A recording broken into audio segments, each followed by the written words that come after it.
let's come over to our LAN. All right, let's say this user over here, we have user A over here. If user A wants to send something to the printer, it doesn't just go directly to the printer. That's not how things work on the network. It doesn't just go from user A's laptop to the printer. What happens is it goes to a networking device. At home, we don't have switches, which is a layer 2 networking device on the OSI model.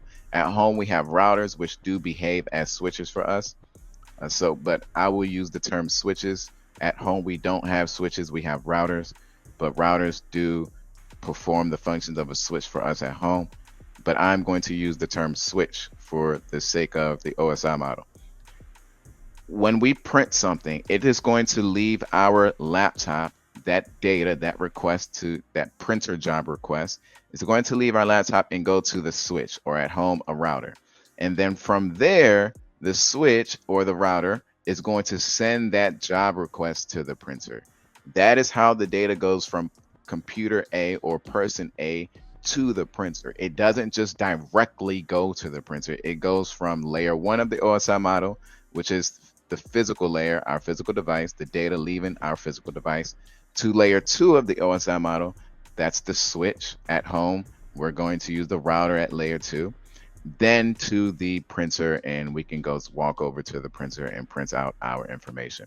Okay, that's how data travels across your local area network. It doesn't just go from computer to this guy, or if we wanted to connect into this machine, it's not just magically, oh, from this machine to that machine. The request, the data, the traffic has to go through a networking device. Most of the time at home, that networking device is a router. Now yes, it's a router.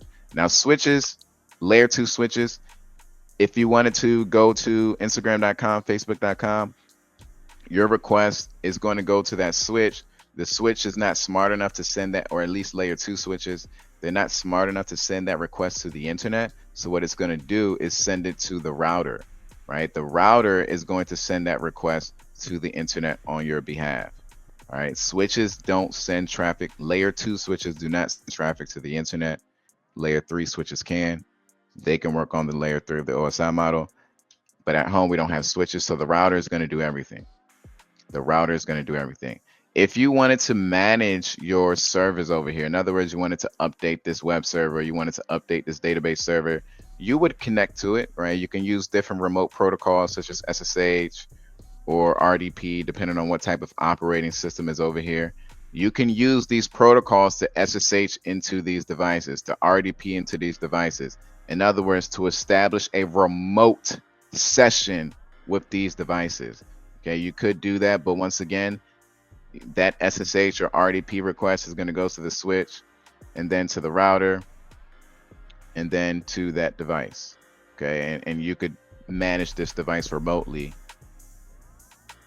from your system.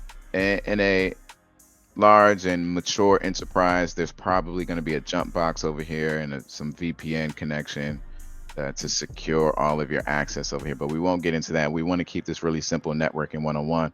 Networking 101 comprises of different networks, so we call them segments. We have our local area network, which is in the intranet zone.